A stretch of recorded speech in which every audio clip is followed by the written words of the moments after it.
یہ اسلام کا وہ دور ہے کہ جب حضور مسجد نبوی سے باہر نکلتے ہیں تو آگے حضرت عمر و ابو بکر رضی اللہ تعالی عنہما کھڑے ہیں. چہرے کے اوپر عجیب اداسی ہے. کہا عمر ابو بکر اس وقت کیوں کھڑے ہو؟ عرض کی حضور بھوک نے گھر میں ٹکنے نہیں دیا. ہم نے چاہا حضور کا چہرہ دیکھ لیں تو کچھ پیاس بجھ جائے، کچھ بھوک مٹ جائے. حضور نے فرمایا میرا حال بھی یہی ہے. جس چیز نے تجھے گھروں سے نکالا ہے وہی چیز مجھے گھر سے نکال لائی ہے. تو حضور نے جب دیکھا کہ کھانا ہے تو حضور نے ایک روٹی لی اور چند بوٹیاں اٹھائیں اور ایک خادم کو بلا کر کے کہا جاؤ ہمارے گھر دے آؤ، میری بیٹی فاطمہ کتنے دنوں سے بھوکی. ہمیں تو وہ کہانی بھی اسلام کی غربت کی یاد آتی ہے کہ جب احد کے اندر 70 شہیدوں کے لاشیں پڑے ہوئے ہیں تو حضرت صفیہ حضور کی پھپھی اپنے بھائی حمزہ کے لیے 2 چادریں لے کر کے کفن کی آتی ہے. تو حضور علیہ السلام نے فرمایا کہ جس قبر میں حمزہ کو دفن کیا جائے اسی قبر میں مصعب بن عمیر کو بھی کفن دیا جائے اور دفن کیا جائے. اور کہا میرے چچا کے لیے اس کی جو بہن میری پھپھو جو 2 چادریں لے آئی ہے، کہا ایک چادر ہم مصعب بن عمیر کو دیں گے. یہ مصعب بن عمیر کون ہے؟ تاریخ پڑھو، کتنی دل آویز تاریخ ہے. مکے میں ایک امیر ترین خاتون ہے جس کے بیٹے کا نام مصعب ہے، اور وہ اپنے بیٹے کو اتنا خوبصورت لباس پہناتی ہے اور اتنے خوبصورت خوشبو اور عطر اس کو لگاتی ہے کہ مصعب بن عمیر جن گلیوں سے گزرتے تھے دیر تک وہ گلیاں مہکتی رہتی تھیں. لوگ کہتے تھے یہاں سے مصعب گزر کے گیا ہوگا اس لیے یہ گلیاں مہک رہی ہیں. اچھا پھر مصعب پہ نظر پڑتی ہے میرے محمد عربی کی تو مصعب بن عمیر حضور کی زلفوں کا اسیر ہو جاتا ہے. ماں کافرہ ہے، جب پتہ چلتا ہے تو اس کا لباس بھی چھین لیتی ہے، سہولتیں اور آسودگیاں بھی واپس لے لیتی ہے. پھر وہ وقت بھی آیا کہ مصعب بن عمیر حبشہ کی جانب ہجرت کر جاتے ہیں. مکے کے حالات کچھ تھوڑے سے خوشگوار نظر آئے تو وہ حبشہ سے واپس مکے جب پلٹے تو ان کے بدن پہ جو چادر تھی وہ جگہ جگہ سے پھٹی ہوئی تھی. میرے آقا کریم علیہ السلام نے دیکھا تو حضور کی آنکھوں میں آنسو ٹپکنے لگے. کہا یہ وہی مصعب ہے جو اتنا خوش پوش نوجوان تھا کہ میں نے پورے مکے میں اس سے خوبصورت لباس پہننے والا کوئی دوسرا شخص نہیں دیکھا، اور آج میرے مصعب کو پہننے کے لیے جو چادر میسر ہے وہ بھی جگہ جگہ سے پھٹی ہوئی ہے. یہ اسلام کی غربت کی کہانی ہے. اور آج احد میں یہی مصعب بن عمیر شہید ہو جاتے ہیں اور ان کے لیے کفن بھی دستیاب نہیں ہے. حضور نے کہا جو میرے چچا کے لیے 2 چادریں لائی ہیں ان میں سے ایک کا کفن مصعب کو دے دو نا، اور دوسری چادر سے کفن میرے چچا کو دے دیا جائے. اچھا حضرت مصعب کے لیے بڑی چادر رکھ دی گئی اور حضرت امیر حمزہ کے لیے جو چادر تھی وہ چھوٹی تھی. اگر سر ڈھانپتے تھے تو پاؤں ننگے ہو جاتے، اگر پاؤں ڈھانپتے تھے تو سر ننگا ہو جاتا. حضور نے فرمایا میرے چچا کا سر ڈھانپ دو اور پاؤں کے اوپر اذخر نامی گھاس ڈال دو. میں یہ اسلام کی غربت کی کہانی تمہیں سنا رہا ہوں. جب میرے رسول کے چچا کے لیے پورے کفن کا ٹکڑا بھی دستیاب نہیں تھا، اسلام اس وقت بھی عزت پا گیا تھا. اسلام اس وقت بھی ذلیل نہیں تھا. اسلام اس وقت بھی سربلند تھا اور اسلام اس وقت بھی عزتوں کی مسند پہ تھا. یہ اسلام کا وہ دور ہے کہ جب حضور مسجد نبوی سے باہر نکلتے ہیں تو آگے حضرت عمر و ابو بکر رضی اللہ تعالی عنہما کھڑے ہیں. چہرے کے اوپر عجیب اداسی ہے. کہا عمر ابو بکر اس وقت کیوں کھڑے ہو؟ عرض کی حضور بھوک نے گھر میں ٹکنے نہیں دیا. ہم نے چاہا حضور کا چہرہ دیکھ لیں تو کچھ پیاس بجھ جائے، کچھ بھوک مٹ جائے. حضور نے فرمایا میرا حال بھی یہی ہے. جس چیز نے تجھے گھروں سے نکالا ہے وہی چیز مجھے گھر سے نکال لائی ہے. چلتے ہوئے حضرت ابو ایوب انصاری کے گھر کے قریب سے گزرے.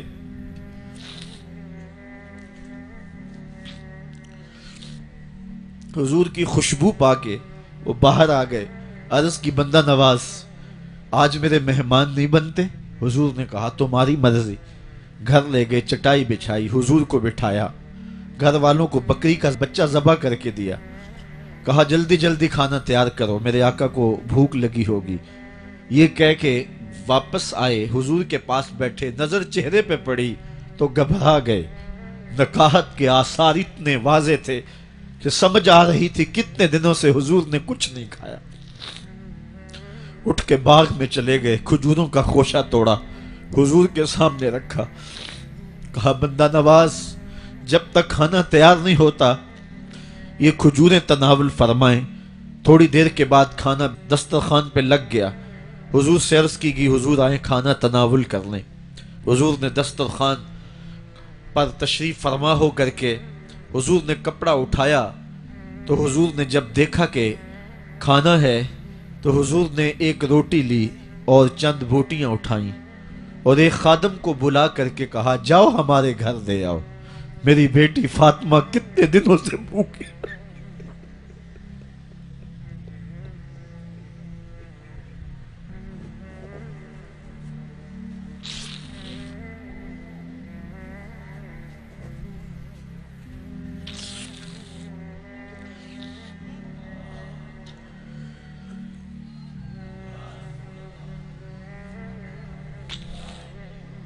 کہا جاؤ ہمارے گھر دے آؤ، میری فاطمہ کتنے دنوں سے بھوکی بیٹھی ہوئی ہے۔ مال کے کونین ہیں گو پاس کچھ رکھتے نہیں، دو جہاں کی نعمتیں ہیں ان کے خالی ہاتھ میں۔ آپ کو پتا ہوگا کہ جب میرے رسول کا انتقال ہوا ہے، حضور کا وصال ہوا ہے، تو حضور کی ایک زرہ ایک یہودی کے گھر میں گروی رکھی ہوئی تھی، حضور نے زرہ رکھ کر کے اس سے قرض لیا ہوا تھا۔ یہ اسلام کی غربت کی کہانی ہے، اور پھر اللہ نے اسلام کو امارت کے رنگ بھی دیے۔ آؤ تمہیں کہانی سناؤں، حضرت عدی بن حاتم روایت کرتے ہیں، صحیح بخاری میں روایت ہے۔ یہ حاتم تائی کے بیٹے ہیں، کہتے ہیں میں حضور کی خدمت میں حاضر ہوا، ایک شخص آیا کہنے لگا حضور غربت نے میرا برا حال کر دیا ہے، اور اس نے شکایت کی غربت کی، پسماندگی کی اور اپنی معاشی بدحالی کی۔ پھر ایک شخص آیا کہنے لگا حضور میرے پاس دولت تو ہے لیکن میں نے جس منزل پہ جانا ہے راستہ پر خطر ہے، تو میرے لیے کیا حکم ہے کہ میں کیسے راستہ طے کروں؟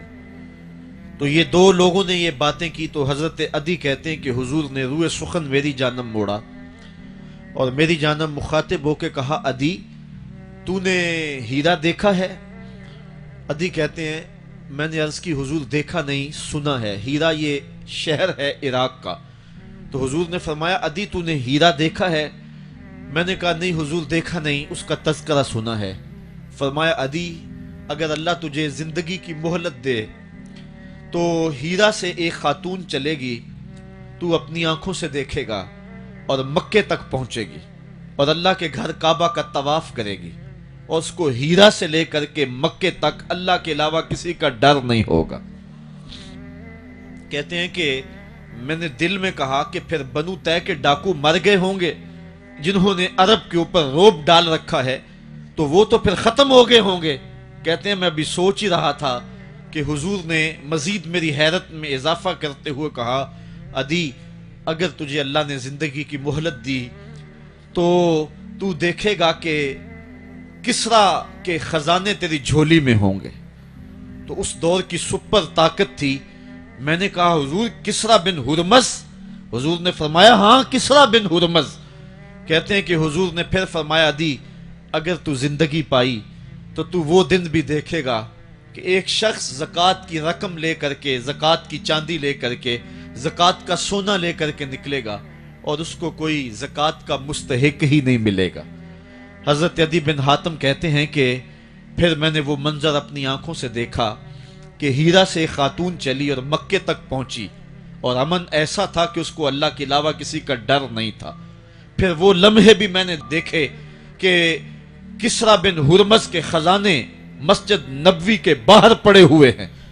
تو کہتے ہیں تیسری چیز میں دیکھ نہ سکا اور میں نے لوگوں کو کہا کہ یہ میں تو نہیں دیکھ سکا، میری شاید زندگی وفا نہ کرے، اور اگر تمہاری زندگی وفا کرے تو تم دیکھنا، میرے آقا نے جو فرمایا تھا دو باتیں تو پوری ہو گئی ہیں، اور تیسری بات تم دیکھ لوگے۔ حضرت یحییٰ بن سعید فرماتے ہیں کہ حضرت عمر بن عبدالعزیز کا زمانہ تھا اور انہوں نے مجھے افریقہ کی جانب زکوٰۃ وصول کرنے کے لیے بھیجا۔